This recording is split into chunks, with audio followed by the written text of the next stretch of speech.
નમસ્કાર દર્શક મિત્રો, સત્યમેવ જયતે લાઈવ ન્યૂઝમાં આપનું સ્વાગત છે। વડોદરા શહેર અને જિલ્લામાં આજરોજ વહેલી સવારના સમયે વાતાવરણમાં ગાઢ ધુમ્મસ જોવા મળ્યું હતું। શહેરે જાણે સફેદ ચાદર ઓઢી લીધી હોય તેમ ખુશનુમા વાતાવરણ સાથે ઠંડીનો ચમકારો અનુભવાયો હતો। ધુમ્મસના કારણે વિઝિબિલિટીમાં ઘટાડો થયો હતો। દિવસ ચડતો ગયો તેમ તેમ ધુમ્મસની અસર ઓછી થવા લાગી હતી।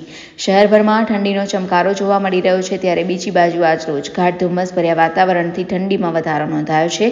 સવારના સમયે ગાઢ ધુમ્મસ છવાતા વાતાવરણ ખુશનુમા થઈ ઉઠ્યું હતું અને ઠંડીનો ચમકારો અનુભવાયો હતો। ગાઢ ધુમ્મસના કારણે રોડ પર આવતા જતા વાહન ચાલકોને ઓછી વિઝિબિલિટી હોવાથી રોડ ઉપર સામેથી આવતા વાહનો ન દેખાતા મુશ્કેલીનો સામનો કરવો પડ્યો હતો અને ધીમી ગતિએ વાહન હંકારવાની ફરજ પડી હતી। તાજેતરમાં જ કમોસમી વરસાદના કારણે જિલ્લાભરના ખેડૂતો પાકને લઈને ચિંતામાં મુકાયા છે। ત્યાં વધુ પડતા ધુમ્મસના કારણે કપાસ સહિતના પાકોને નુકસાન થવાની ભીતિથી ખેડૂતો સેવી રહ્યા છે।